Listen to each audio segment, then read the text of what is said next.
Hey, good morning, good morning, good morning. Welcome to Swahili Sunday. It's another wonderful Sunday here, and I am excited to be here. I'm grateful to be here. I wanted to share today about a few things. First, I'll just give you an update on what I know from Kenya.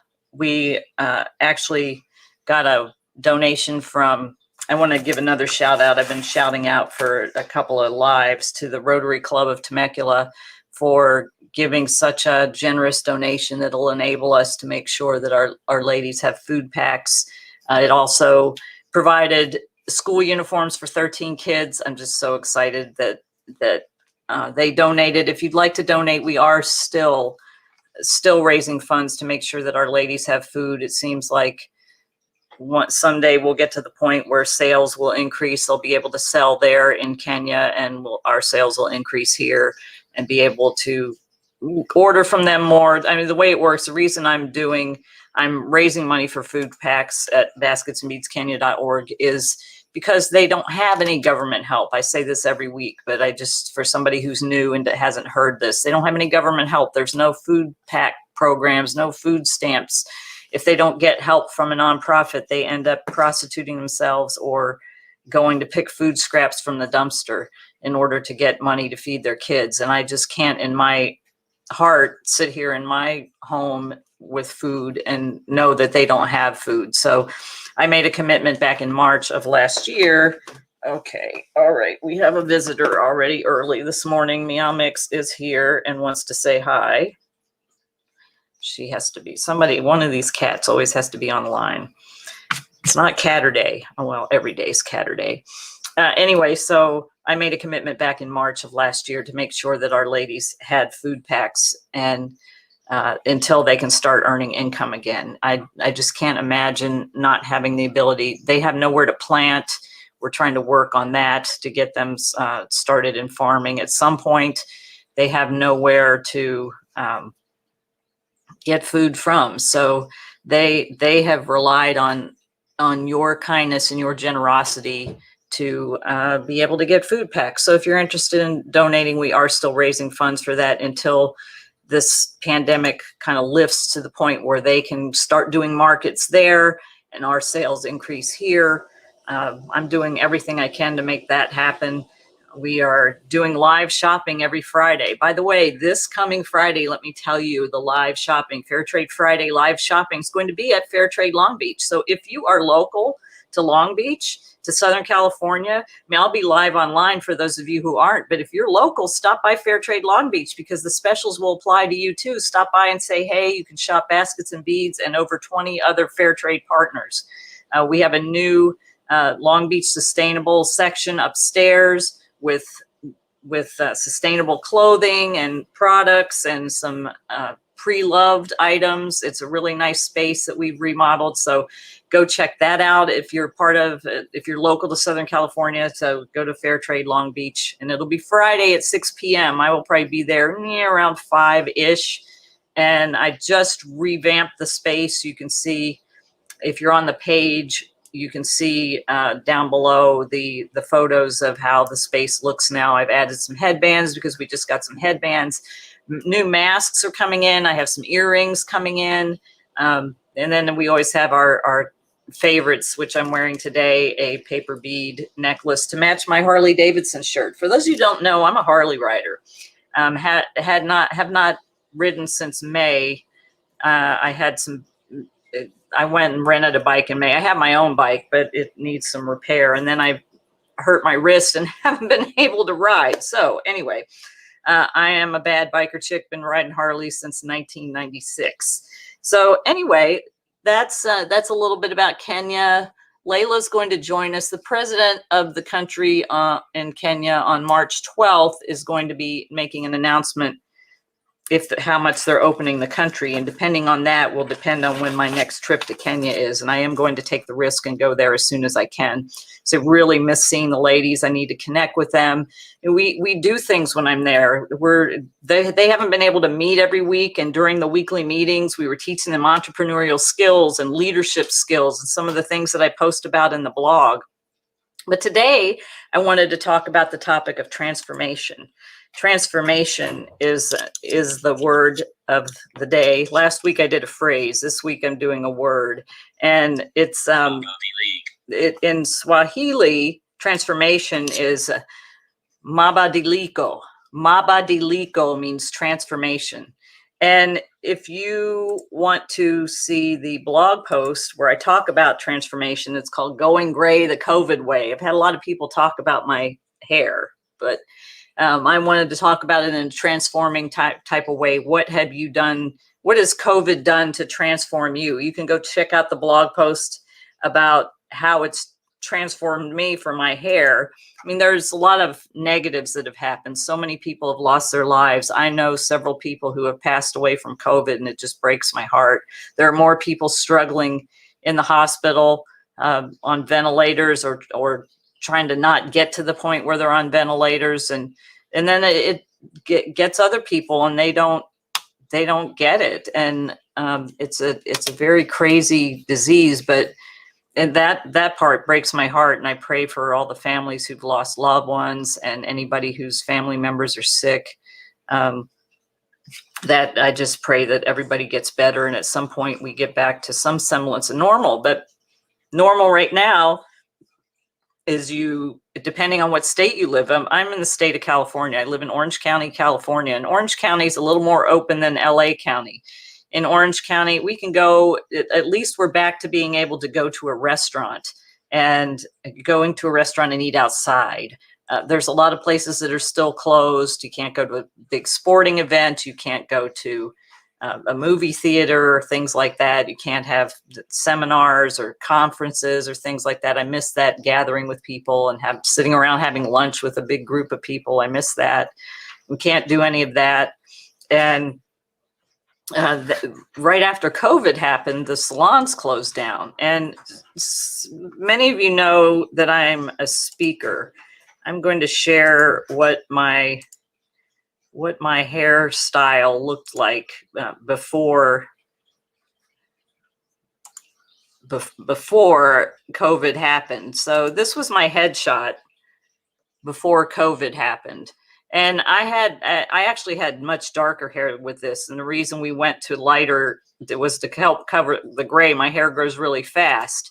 So this, if you see the picture of my book here, that's how dark my hair was. And this was kind of before we started to highlight a little bit more, but it was a dark brown. And when the silver would come out, it would be quite a transformative type of thing, because it was very much, because it was this color. This is my natural color right here. This white, wherever here to all this. This is probably down to about here now, I think, is my natural color. And so this would come out right here at my part, and with the brown, and it was, I would cover it with spray until I could get into the salon. And the reason that I did that was I'm a speaker. So I'm a speaker and a trainer. And doing speaking and training,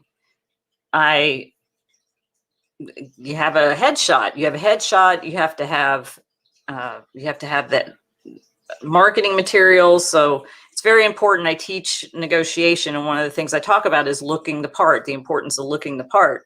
Well, if I show up looking like this and my headshot looks like the older ones where my hair's dark, the people will think that you'll lose the audience. I teach about this in negotiation. If you're a speaker or a trainer or somebody, you're preparing a proposal and you're going to sit down and have a meeting with somebody, people are going to miss what you're saying at first, because they're looking at your old picture and they're looking at the you that's in front of them, and they're like, is that the same person? And while they're figuring that out, they've missed a good chunk of what you've said. And that goes for people, even if their hair color or whatever is still the same, but they have a picture from 20 years ago. You don't look the same as you did 20 years ago. Your face structure changes as you age. Maybe you've lost some weight or you've gained some weight and you look different. So you present somebody a business card, or they go to your website and they see this picture, this old picture, and they're like, who is that? I don't even know. The reason I kept coloring my hair, I'd thought about it. I thought about it for a lot of years, about letting it go gray. And then the whole thought about, okay, then I have to figure out how to transition that. That's going to be a time thing. And then I'm speaking so much. What am I going to do? How am I going to get a new headshot with the way I look now and the way I look then? Well, COVID sort of took care of all that for me, because in mid-March, as everybody knows, the salons shut down and couldn't go get my hair done. So it started to grow out. I think it was maybe, it grows to about this much in a month.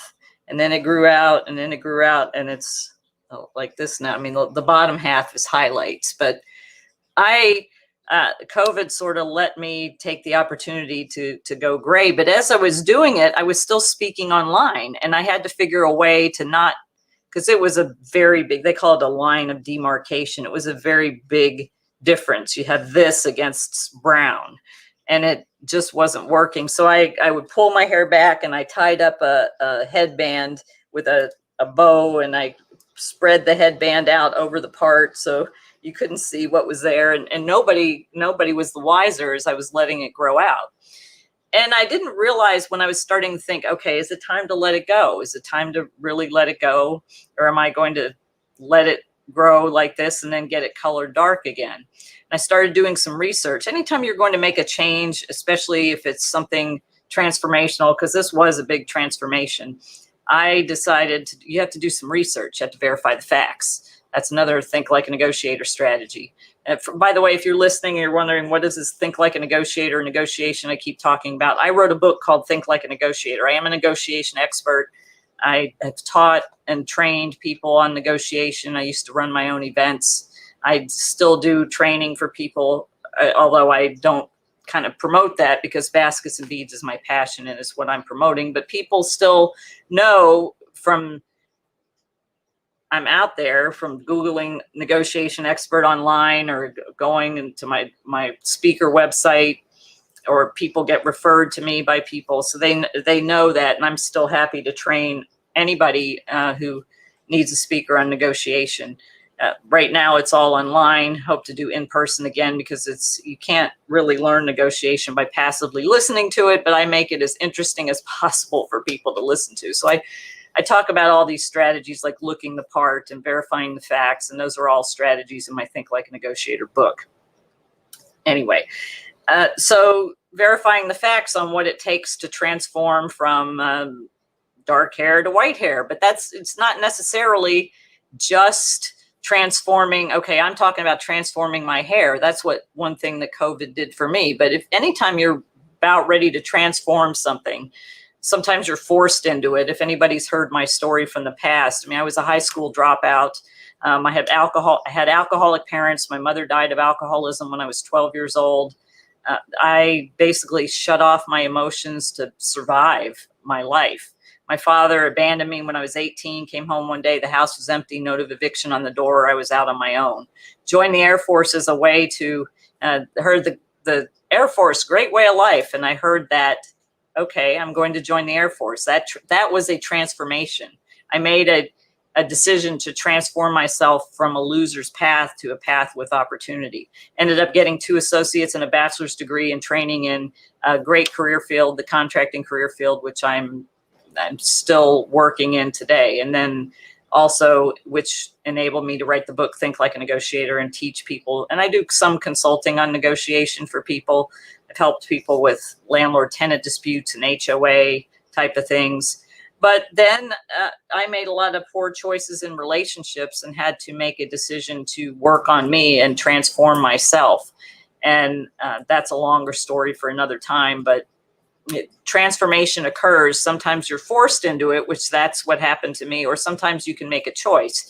So I'm using my hair as an example for a transformational thing and what it's done for me. So I did the research, I verified the facts and did the research on, okay, let me see, what does it take to go gray? How does that happen? What do people, I didn't realize how big of a thing it is. It is a big thing. Let me tell you, it's a thing. It's a huge thing.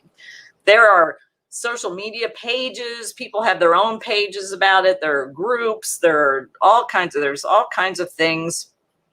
out there, and people are doing it basically two different ways. There's two schools of thought regarding going gray. The first school of thought is, well, not necessarily the first. Let's just say one school of thought is, okay, I'm going to let it grow and just have this dark hair and let the gray or whatever color it is grow in. That's one school of thought. And there's a lot of people out there that show you, actually, there's one woman, her hair is really long and you can see how it's growing out, and she's not done anything to the bottom. There's actually a Facebook group that I tried to join, somebody recommended for me, and one of their agreements to join that group was that you were going to agree to not to color your hair. And I thought, yeah.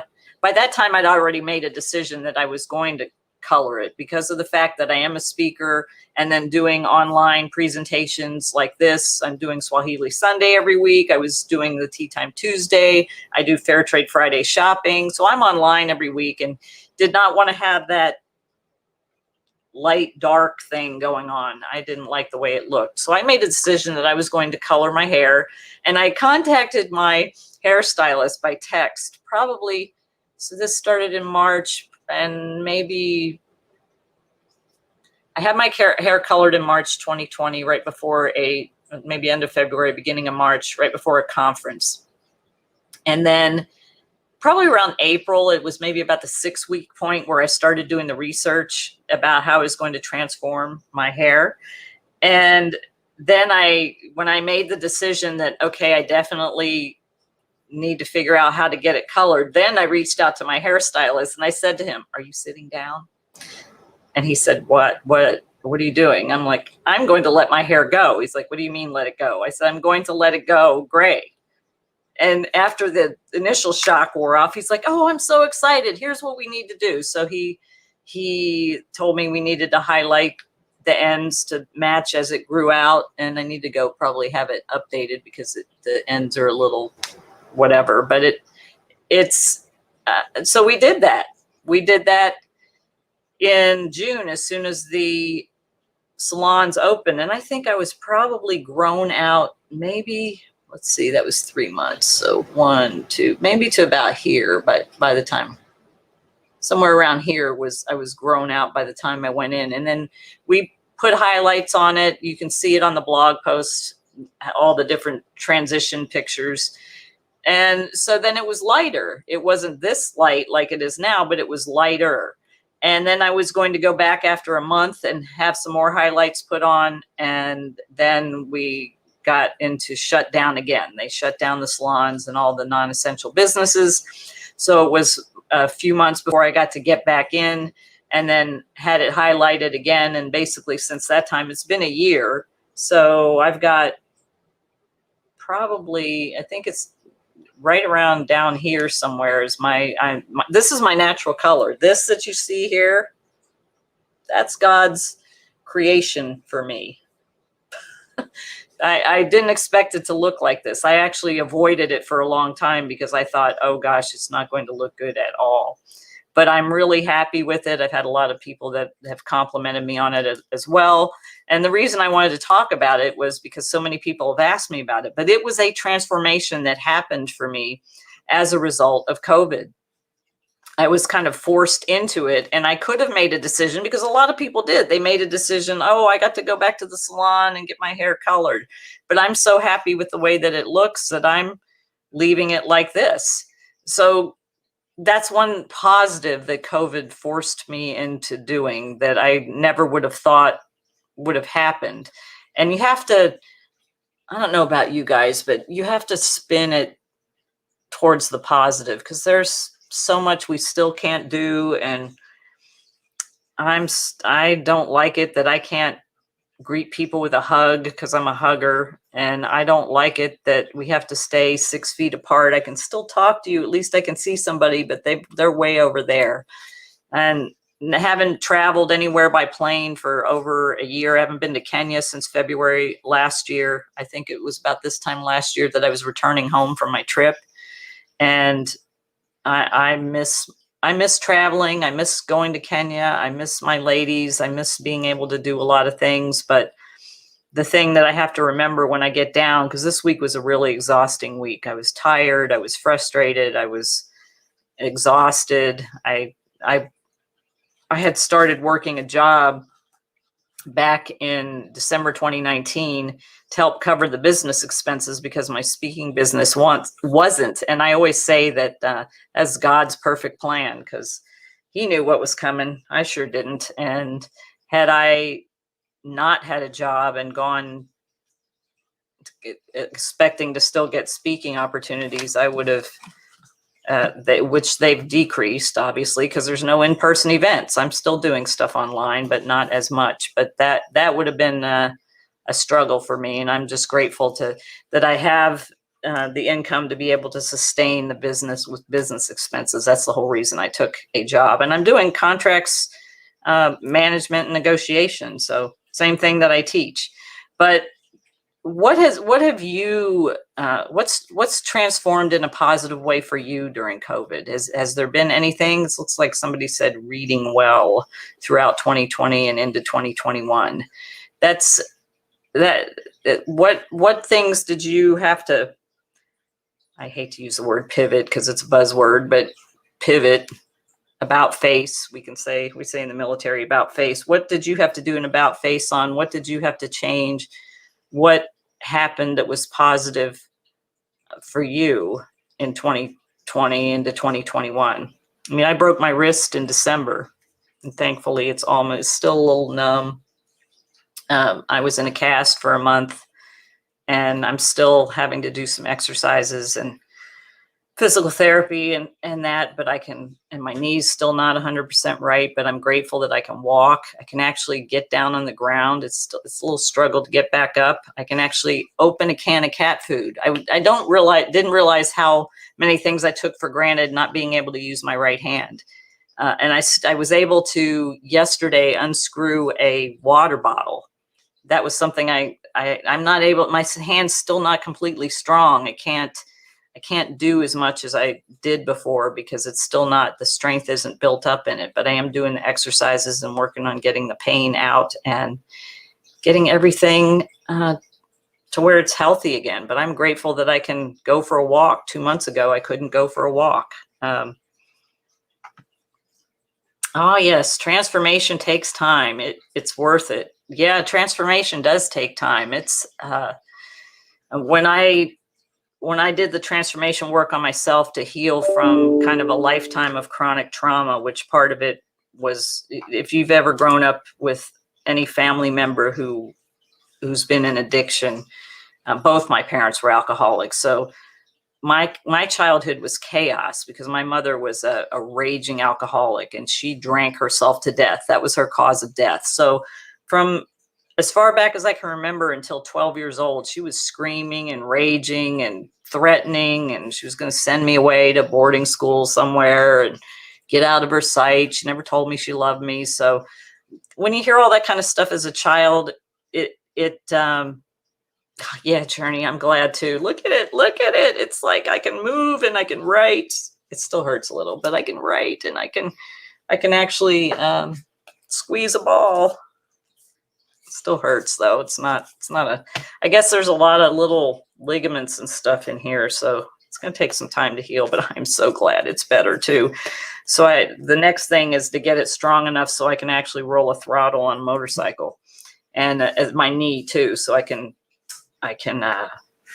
support the bike and I can ride without my knee locking up because my knee's still not right. So I'm looking forward to that. So I think by summer I'll be able to get on the bike and ride.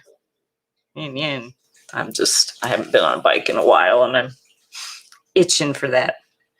Anyway, talking about the transformation the work that I had to do on myself. You don't realize how much that stuff affects you. And I went through a lot of my life making choices based on the mess I grew up in, and I kept making a mess of relationships and things. And it wasn't until I had a horrible relationship where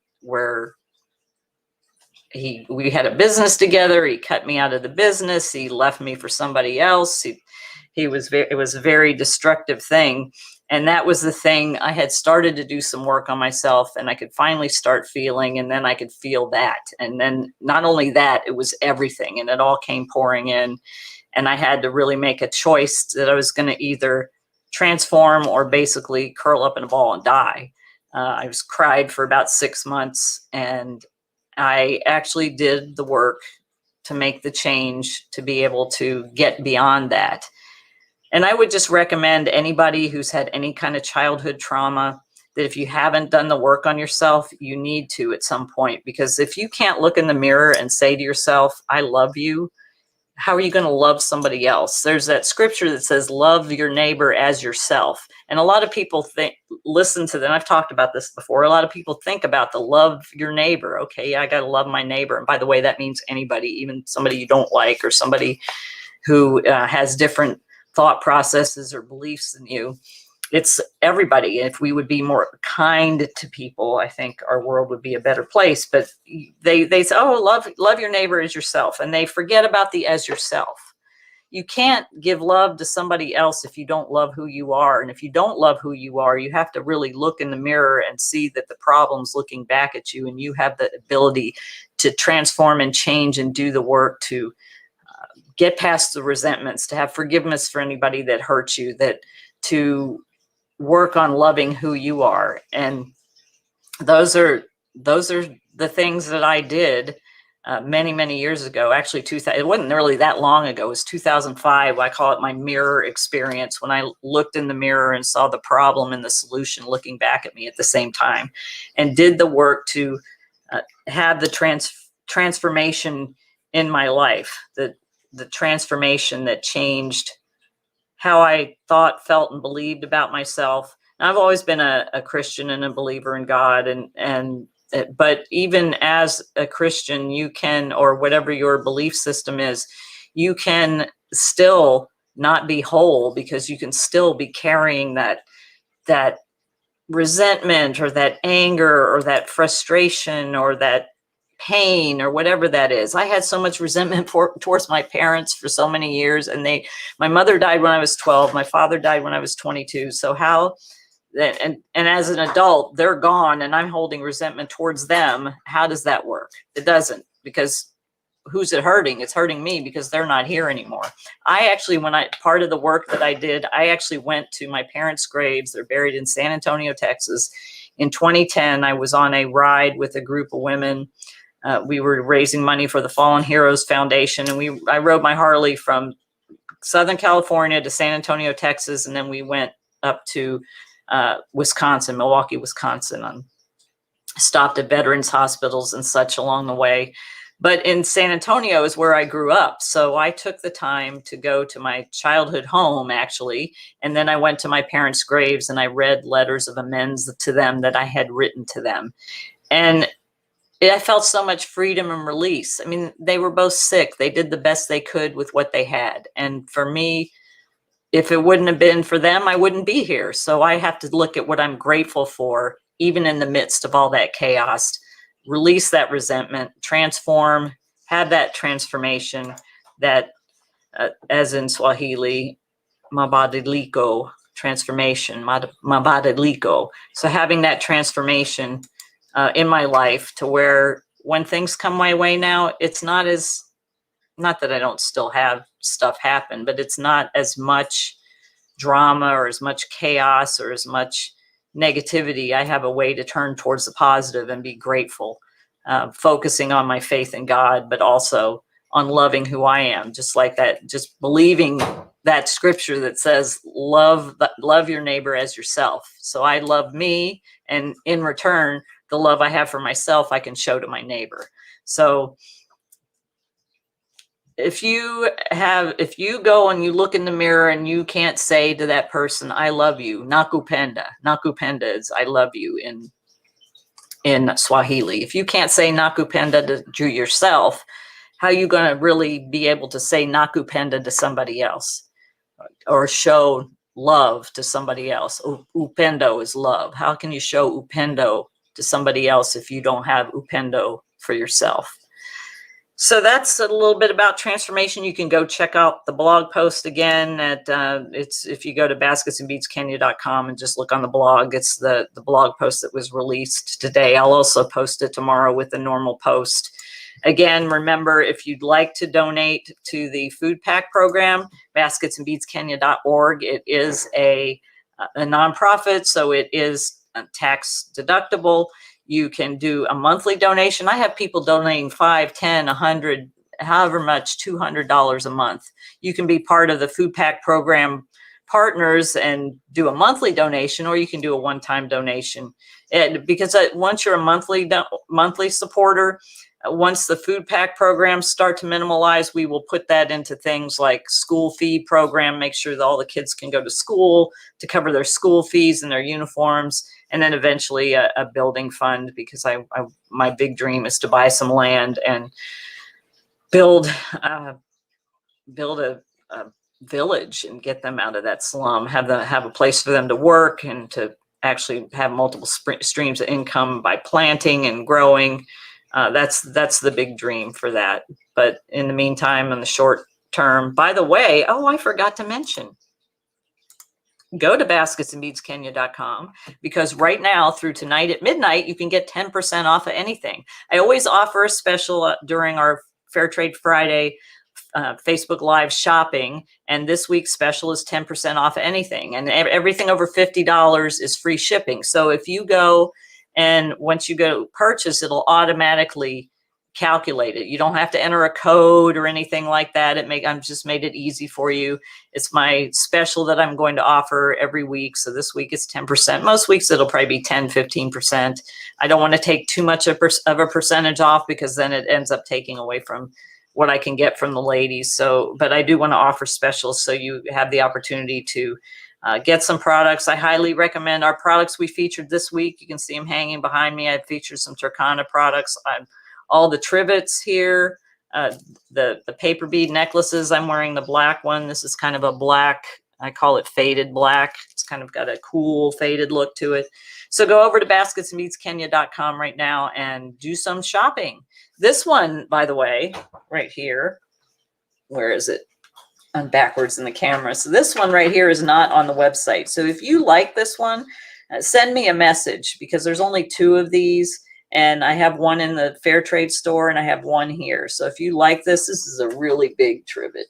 And it's great for a wall decoration, but it's also great if you have a big platter. Put it on your table. It makes a great decoration. It's got a pink and brown color to it. Handmade by Elbit.